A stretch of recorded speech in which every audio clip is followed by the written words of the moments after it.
It's 2008. Lisa Bowes is offered the assignment of a lifetime, hosting women's hockey at the 2010 Winter Olympics in Vancouver. But anxiety is consuming Lisa. She'd be working for the people who had destroyed her confidence, and that was before they'd fired her. Lisa would be in a pressure cooker with the whole country watching. What happened next changed her in ways she'd never imagined.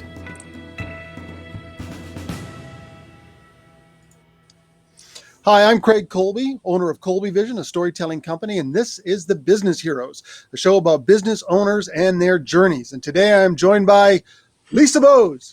Hey there, Craig. She is a broadcaster, she is a public speaker, and she is the author of the Lucy series of books. And we're going to talk about her journey getting to that today. Welcome, Lisa. Hey, Craig. So great to be here. Thanks for having me. My pleasure. So let's start with just tell us what the Lucy series of books are. Well, first of all, let me just say that, really what we're trying to do here is we are developing a multimedia platform for parents of young children to help them find a one-stop, meaningful educational resource through the Lucy Tries Project. And what's the Lucy Tries Project? Well, our first offering is already out there. It's the Lucy Tries Sports book series, a best-selling series that includes 5 books. They've been translated also into French and to simplified Chinese. And these books, the mission of it is to inspire all our kids to be active, number one, to try sport, to realize the benefits of sport, and to do so as they learn to read. So we're working on that reading literacy, reinforcing that for brain health, physical literacy to reinforce body health, right? Being physically active and how important that is, especially now. And so we've had incredible success with this series. And so it's time to scale that up. So we're wanting to build it into a Lucy Tries app, kind of like a Fitbit. So kids have their own digital cheerleader in Lucy, digital web series, Lucy Tries digital web series, live pop-up events. And really, these books are for all kids, Craig. Children do not see gender. Boys love Lucy just as much as girls. She is empowering for girls, no question about it, but diverse, inclusive.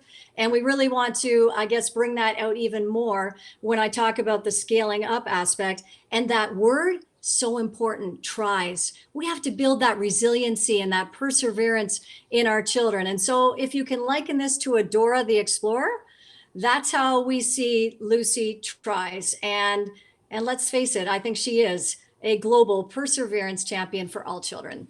And just to give the audience a sense, if they haven't seen the book, what does Lucy do in the course of a typical book?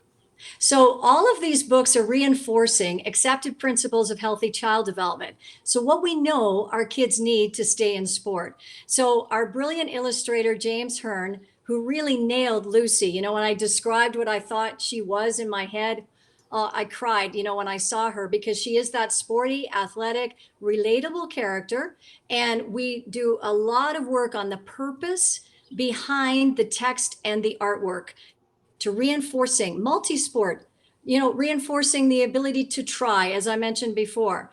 Also working with all of the national sport organizations to make sure that we are simulating what a young one would experience as they try that sport. And let's face it, sport can give us so many things in terms of mental health, especially when we see drop-off rates later on. And, I'm working with organizations like Active for Life. I've learned so much about the value of that active start equals an active life. And so if we can inspire kids through reading to be inspired by Lucy and friends, well, then we can encourage them to have that active, healthy, and therefore happy life.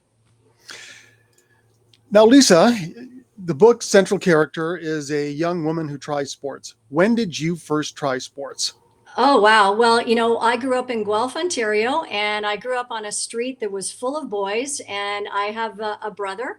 And so I guess I was really socialized, Craig, into, being around boys, males, all the time. And, I played caps and went to the park and played ball and, had baseball trading cards, right? Got 'em, need 'em. And so, sport was really a big part of my life growing up. And I guess that's how I really wanted to become a phys ed teacher. It really kind of has carried on through all aspects of my life. And I must say that it all began growing up in Guelph, Ontario. Yes, Lisa. So we froze up a little bit there. That's the day we're Oh. living in the internet days. But I didn't even notice. speaking of the days, the first days I met you was back in the early days of our careers at TSN. I started at TSN in the sports desk newsroom as an editorial assistant in January of 1989. And you joined in March of 1989. The job was both extremely sought after and extremely low paying. But for young sports loving people, we watched games every night, 2 to 4 games a night, and made highlight packs and put them on the air.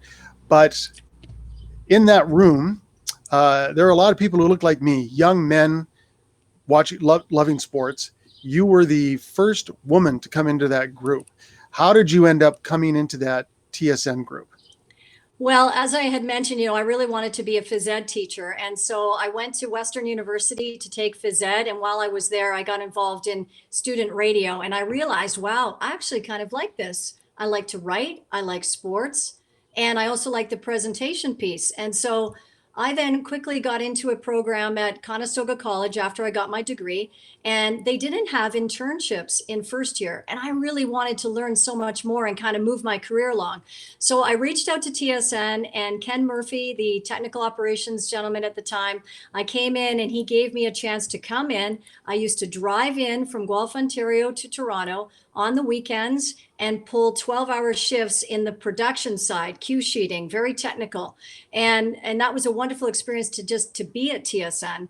And then I looked through the control room and I saw Mark Jones, who then went on to ESPN. And I thought, wow, that's where I want to be, is the newsroom. So I met with Jack Hutchinson at the time, who was running the newsroom. And even back then in 1989, he was smoking, He was from office. A different era. He was an old school Hemingway-esque man. Oh, wow. And 100%. And so, he gave me a chance I used to come in then before I went on doing those production volunteer shifts. And I would come in and try and learn how the newsroom operated. They let me write a highlight pack. And I really had to prove to you and the rest of that room that I was able to be an editorial assistant. And Jack, then I'll never forget, April 1989. And he said to me, "How would you like to break the sexual barrier here?" And so I just couldn't believe it. And so I got that job. You're right, Craig, $50 a shift, but we were so happy and fortunate to have that job. And it really laid the foundation for me later on. And I can tell you that I found it a very difficult room to work in. And many conversations with people who work there said the same thing. You were not accepted until you could do the job and show new sports. It was like speaking a different language. Now, I found it tough. Mm-hmm. What was it like for you? They were different times back then. I think I reflect a lot when, Me Too movement. I reflect a lot on those days, and I can, 100%, honesty here is that I was just trying to survive in that environment, which was very unique for sure, and different for everyone else that I was working with alongside the row, as we called it. But at the end of the day, I really believe in merit. It's all about merit. And if you can do the job, then it really doesn't matter what you look like. But for sure, I'd have, the one director would say to me, "How are you making out in there with all those penguins?" And those penguins, of which that's who we referred to you guys, you are all still very important to me in my life. And we're right. And we'll all be at each other's funerals. And I think it was challenging, but I think also having that background, growing up with boys and being socialized, I feel very comfortable working with men and working in that environment. I have truly my entire life. And you did an amazing job in there. They could not have picked anyone better, not just on the basis of gender, but on the basis of ability and personality. You really brought a lot of positivity into that room that I always appreciated. And I loved working with you. And thank you. It was obvious that people did love working with you at TSN because, you weren't there a whole lot longer before you got a job in Winnipeg, and it wasn't much beyond that before they turned your job in Winnipeg, which was with a different broadcaster, but they hired you to be the bureau chief for TSN in Winnipeg. What was Hmm. that time in the field like for you? Wow, that was just amazing, right? Because I had spent, almost a year, I would say, trying to get that reporter job. And then when Peter Young from CTV hired me and gave me a chance, I actually covered a Chicago Blackhawks Winnipeg Jets game, and that was my audition. This is Jets 1.0, of course. and and so I got the job based on merit again of covering the morning skate, of covering that game, and to be able to have that opportunity and then to be called back by TSN to be at the Winnipeg bureau was meant so much. And then I had to learn a different skill. I had to learn how to communicate with the TSN newsroom on the phone.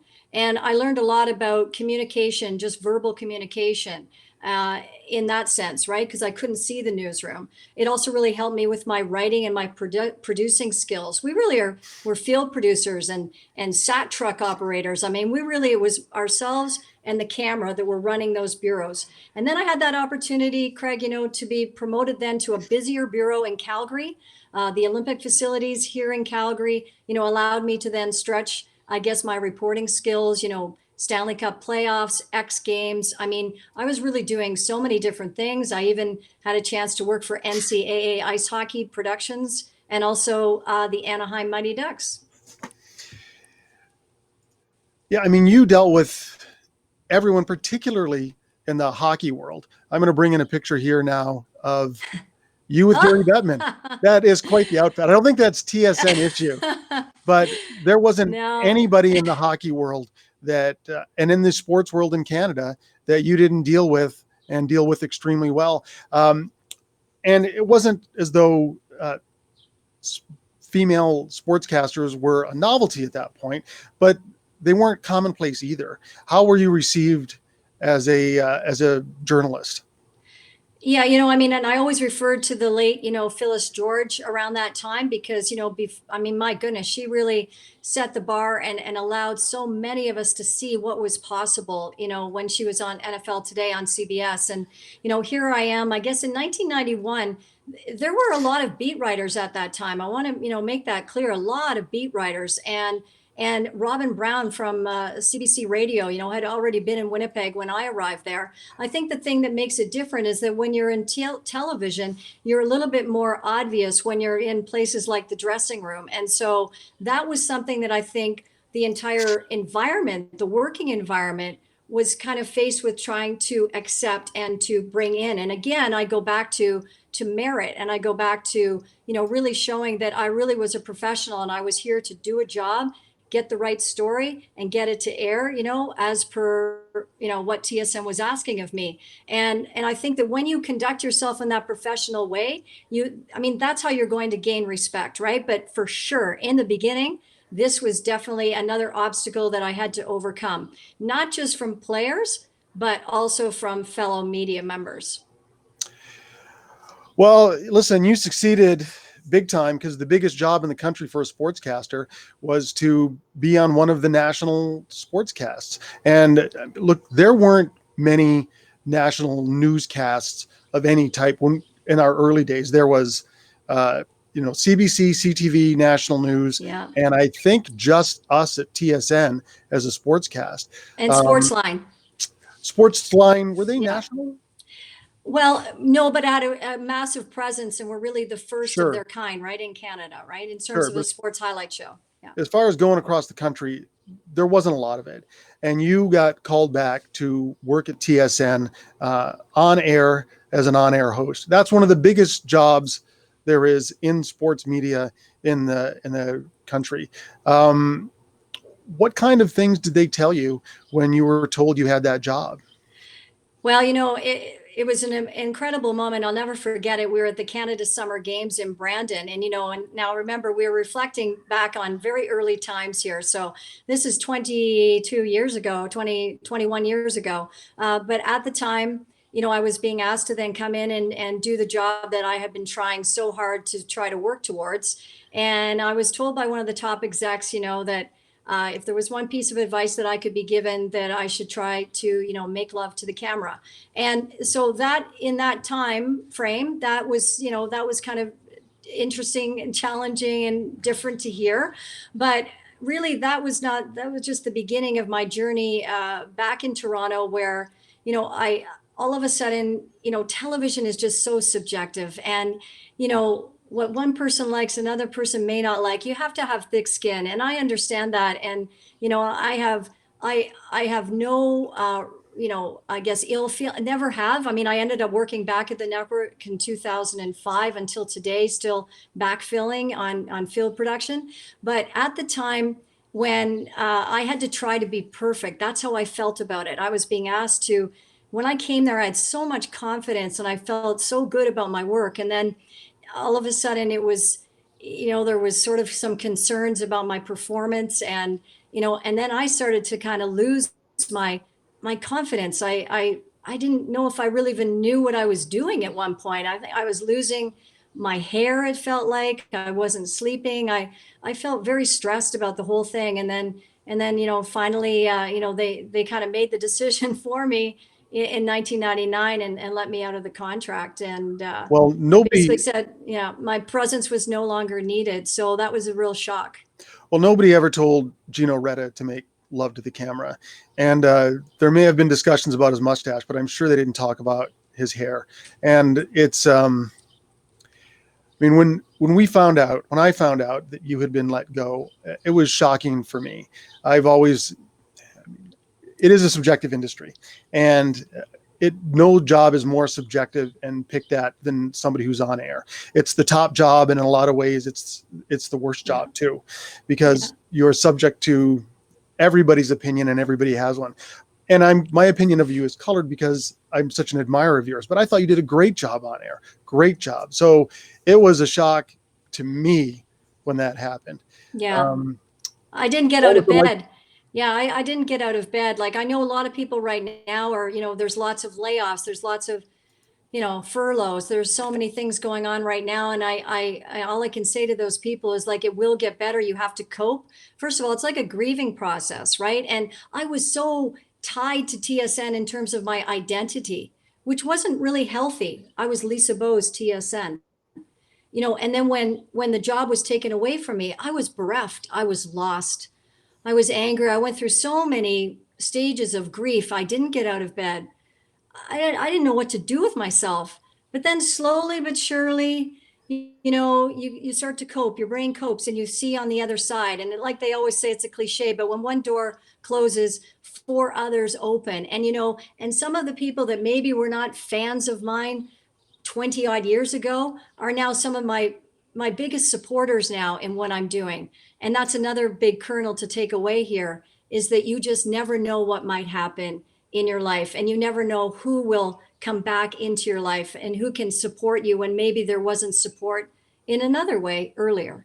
Well, we never know what goes on in those Yeah. rooms where the decisions are made. Yeah. But as far as the Yeah. doors opening, like you walked through some wonderful doors. Well, I don't think it was the doors. I think it was you going through them. You worked at Sportsline. You hosted The a score. show. The The Score, score. sorry. Yeah. You worked at the Score with Steve Coolius. You did a great job hosting there, and then you went on to CBC and did some first-rate, doc journalism, and were nominated for. They're called the Canadian Screen Awards now, but a Gemini for writing. What was your experience like in those days? What did that do for you?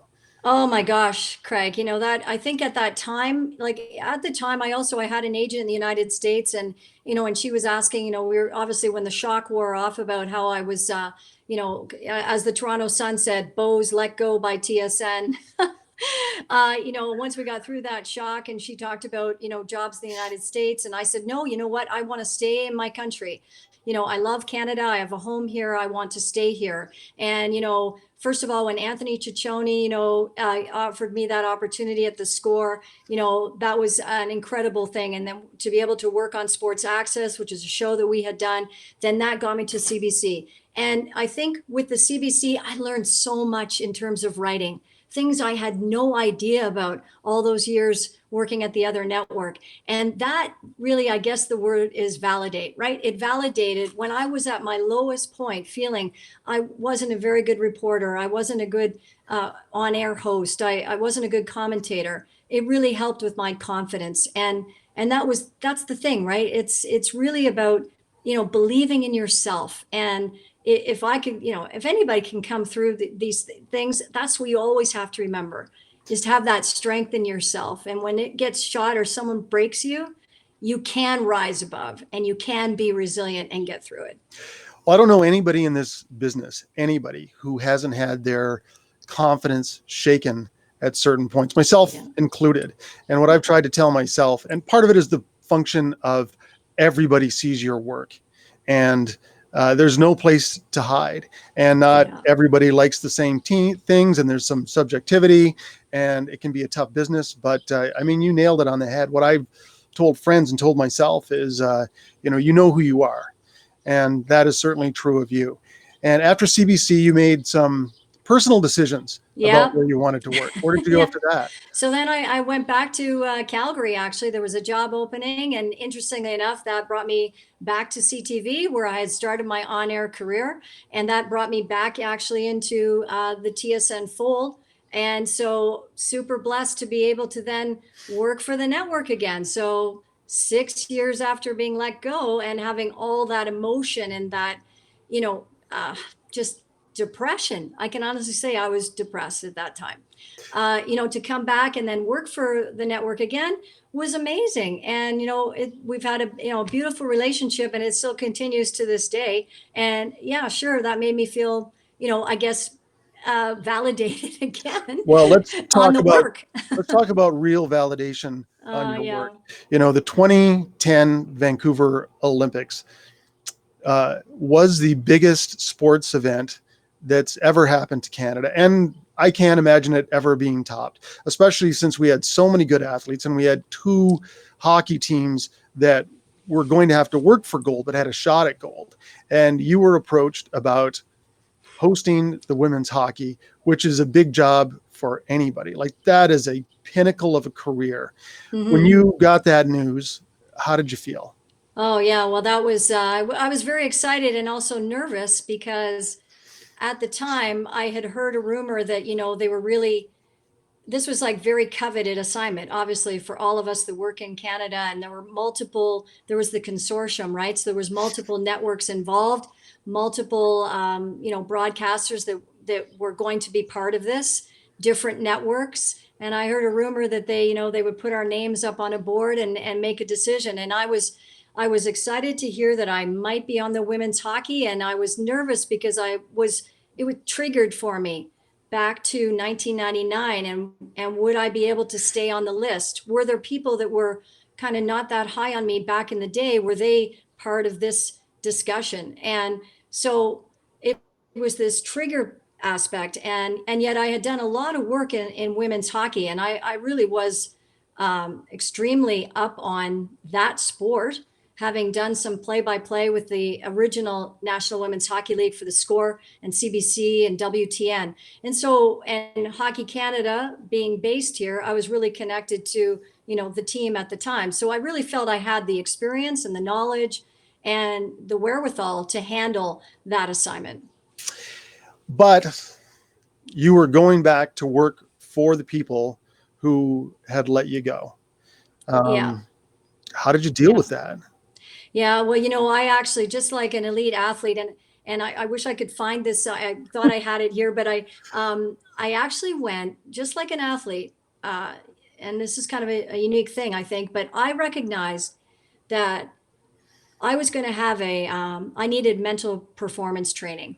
I needed to, almost like an athlete, psych myself up, because I was going into that. And I didn't want the noise. I didn't want to be feeling like I didn't feel confident in this, let's face it, kind of high pressure cooker, lots of eyeballs watching. I want to do a good job for the consortium. So I actually didn't hire, sorry, I have a friend actually who did some pro bono work, and a sports psychologist.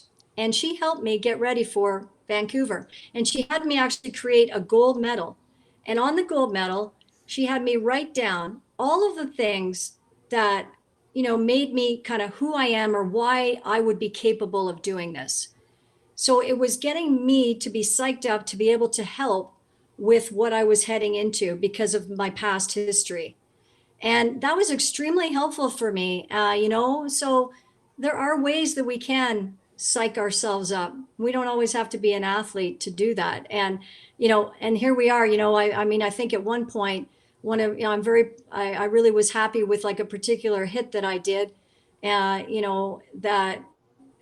was at the point in the game. Actually, it's this moment right here. And we were coming out of break. We were heading into the third period, and Canada was up 2-0. And I was doing a little bit about the United States. They were wearing heart rate monitors, and I had no monitor. I only had all the cheering crowd behind me, and I couldn't hear anything in my earpiece. But I really was pleased with how I presented that, and I really had 45 seconds.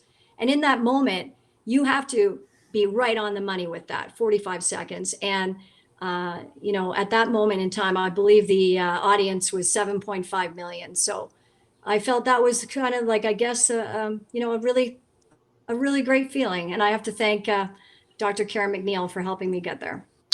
Well, there is no doubt that you did an outstanding job on those Olympics. A career high for anybody. Oh, Now, yes. what kind of feedback did you get from the people who hired you when you were finished the job? Well, it's kind of interesting because after the Olympics, I actually, the gentleman who actually, who had to let me go, he had actually promoted me, and then he had to let me go back in 1999. And then in the Olympic Games after that, he came up to me and he said, "I'm so glad to see you here." It's kind of emotional for me right now, actually, recollecting that. And that's all he had to say to me. And it really, really felt good. Gonna make me cry here. Well, me too. I'm But feeling it too. these are our stories. These are our journeys, right? And that's the roller coaster of life. And every stage, you're talking to me about things that are so far from removed from where I am today. But in talking about them, I guess I recognize that, I guess it's part of my identity, right? Is keep going. These things make us who we are. And I've Yeah. long said that sometimes the best things that have happened to me in my life happened after I didn't get what I wanted. But also preparing for these Olympics, you came up with a brilliant idea for a series of books. How did you come up with the Lucy ideas through this? Yeah. And just before we leave that, you made me think of, Dyson, who always talks about failure works. So keep doing it. I Yeah. love that. Yeah. Failure works. Keep doing it. As long as you learn from it, as long as you learn, it's not Yeah. a bad experience. I But say we can all learn from every mistake, everything, right? That's the journey. yeah, But yeah, so I guess what happens then is, so, here I am, a phys ed major, and then I get into sports media, and then I become a mom.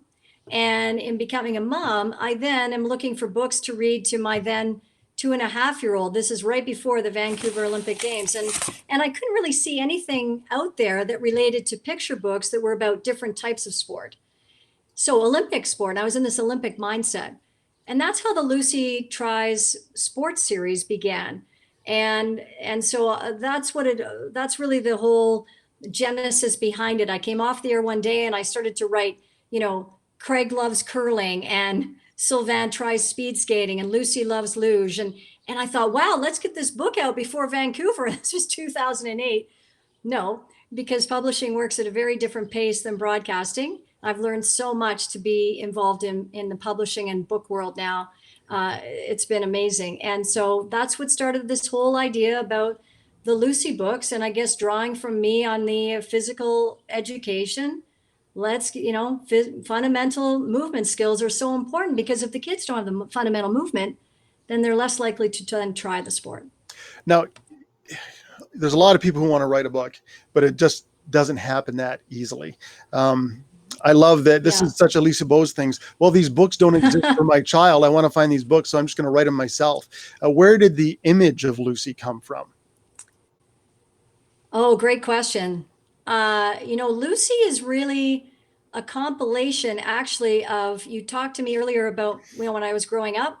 And when I was growing up, Pippi Longstocking was a big live action show out of Europe. And so she's kind of a little bit of Pippi Longstocking, kind of this unique character. She used to ride into town on a horse, with no saddle. And a little bit, I guess, of my daughter for sure. I was inspired once I became a mom. 100% every Olympic athlete, every elite athlete that I have spoken to, but mostly she is every little child that is trying so hard to, doesn't always have to be sport either. Maybe they're trying to bake, or they're trying, yes, trying to ride bikes, or trying their numeracy to learn their numbers, or trying to read, some of them trying to learn another language. And that's really who Lucy is. She is the every kid that is really trying to persevere. But where did the actual drawn image of Lucy come Oh, from? I see. Okay, yeah. Well, I guess working maybe with a little bit of the Pippi Longstocking, but I had said I felt Luge was the strongest story. And so that was the story I was going to go with. So it took me 3 years to find the brilliant illustrator, James Hearn.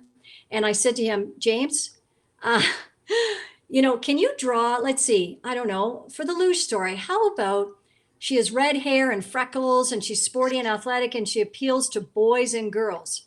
And we had a meeting. And the very first time I met James, he had drawn up a prototype of her in a luge helmet. And he had really sourced that luge helmet and made sure it was legit.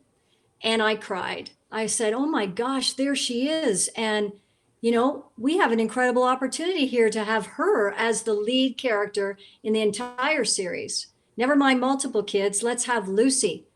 She can actually affect kids on many different levels. And so, yeah, James really, this image I had in my head for 5 years or so, once she came to life, I knew I had to keep going. Because you mentioned how hard it is for books, for them to be published. And for me, it was a 7-year journey, 14 rejections before Orca Book Publishers came on side. And I've been so blessed for their support. And as I said, we just released the Lucy Tries Sports High Five Pack this spring. And in true Lisa Bowes fashion, not having a publisher didn't stop you. How did you get Right. those first books printed? Oh, yes. Well, there's another wonderful champion of Lucy. I'm so glad you brought this up, Craig, because I would not be here today. And, Orca Book might not have, taken on Lucy if not for Olympia Trust Company, because Olympia Trust Company, Lori Ryan, I pitched to her and I said, how would you like to, help support Luge, because Luge was heading into the 2014 Sochi Games. I knew we were going to do well. And I said, how would you like to come on side and help us print these books? And we put Olympia Trust Company on Lucy. So Olympia was her sponsor, just like in real time. And we donated like 10, 15,000 books to, Calgary school boards, BC school boards, and even into Toronto and Durham, and we even went to Montreal and did the speed skating book in French and English into the English Montreal School Board.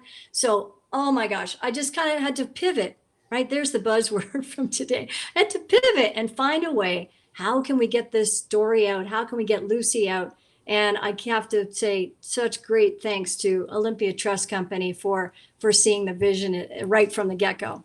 Do you know they even have a boardroom that they named the Lucy Boardroom, and they put all the Lucy pictures. I even have, they even framed the original Lucy Olympia Trust edition. They even framed it and gave it to me. I mean, just beautiful people. I can't thank them enough for the support. It's amazing that you got your character sponsorship. Like athletes have hard enough time getting sponsored, and you got your character sponsored. So now Lucy is a best-selling children's book. It is in. Yes, there they go. There she is, right? It's in different languages. There's 5 different books. What's the future? What do you have in mind for the future for Lucy and her group of friends here? Well, first of all, everybody always asks me, and I just love, obviously, I just want to point out too that Marty Abbott Peter was instrumental in helping us. And James, she's a 3-time Paralympian wheelchair basketball, and she was really instrumental in helping make sure that James was, had the right look of the chair for our character Brett, who we had introduced in hockey in his sledge. So, it's inclusive, it's diverse, it's really speaking to a lot of things. And I know everyone asks me, what will Lucy and friends try next? And I have written baseball, and I know you're a big baseball fan, Craig. So I have written baseball, and why I like the baseball is I would have multiple coaches, females and males. Like I envision the third base coach as a female, and again, a lot of people don't know that actually girls do play baseball. And so I really love that story. It's Lucy really, her obstacle is getting through her fear because she's afraid of being hit by a pitch. And so I'd love to have that book out. But also, again, it's that ability to engage kids from all over the world, in online, but still keeping true to being active, persevering, and by doing that through an app. I envision the apps, I envision the digital web series, the live pop-up events. Hopefully when we can get through COVID, we get back into children's festivals. And I think, Lucy, as I said, she really is a global perseverance champion for all kids. And I think that's pretty cool. And I think it's, oh yeah, and this is something I've been doing here this last month. And then we call that Curbside Reads. So literally bringing Lucy and the series to children at a safe distance. I'm wearing a mask. We're staying 2 meters away, and it allows me to engage with them in person and remind them, especially now, how important it is that they keep being busy and keep reading through the summer. Yeah, it's wonderful that you are doing all of these things. So you've been out reading, you've been out promoting the book, you've taken it to the public. The series is successful. What message does Lucy carry through for children? Yeah, I think it's really, at the end of the day, words matter, and it's really important. And I've had such tremendous feedback, which I'm so grateful for. It means a lot when educators are really behind this series, librarians are really behind this series. It's that tries factor. It's that persevering, right? To, if you fall, get back up. Yes, reading is hard, but you can do it. Just keep going. Just keep trying. Maybe it's a child that's trying to bake and they forgot an egg in the cake. Well, try again. It's okay. And I think even now more than ever, to build that resiliency in our children, that perseverance, I think it's just so important. And I see, and especially because now my child is 13, oh, the mental health issues that we face, if we can kind of get them to understand that importance of keep trying and it's going to be okay, to realize the benefits of sport, that can also help them in those teen years. And especially for girls, 1 in 3 quit sport in the teenage years. Only 62% of females are playing sport. And that's compared to 1 in 10 boys who quit at the teen years. Only 14% of Canadian children right now, ages 5 to 11, are reaching their recommended activity levels. So I think there's a great deal of work to be done in this space. And I guess with my phys ed background, I'm happy to be a part of it and to reinforce through Lucy everything that all these groups are trying to do to get our children, I guess, overall more active. And not just Canada, but the world. Well, I have to say, Lisa, that there's a lot you've said with this. These books could only be written by you. Like all the characteristics that you have about Lucy are the things that you have had. Like Lucy tries. Lisa continues to try. I've seen you throughout your career continue to try and persevere through all of this, and her perseverance comes from you. It has to come from you. It's a natural that you would write this book. And even more than that, what I love about what you've done with the books is, sure, they encourage every child to be active and try sports, and they inspire girls who may not think they can try sports to do sports. But I also think that they enlighten young men. And you and I have talked, but this is not my idea. Yeah. This is your Yeah. idea. You and I have talked about it, that little boys, when they're little, they don't see the difference really in gender. But if little boys can look at these books, and see a courageous girl trying, hopefully that will inform their attitudes about their peers as everybody gets older and the girls become women and move into the workplace. And Yeah. hopefully they will respect their peers the way you have deserved that respect. Well, thank you, Craig. Yeah, I mean, I think it's a subtext of the title. And even if we think of things that are traditionally or stereotypical, girl activities like the baking. Well, Lucy and friends they can still be trying the baking, and little boys can still see through that's okay, because the children do not see gender. It's so really fascinating to me. And I love how the boys will say, they'll put their hand up, can Lucy try football? And I get to say, yes, she can, because girls do now actually not only play flag football, but they do play, contact football. So I think for the perception between the sexes, if we start that very early age, little girls see themselves, little boys see themselves in these books. They can identify, they relate. And I think there's a great deal of power to that for how we then set them up for the rest of their lives.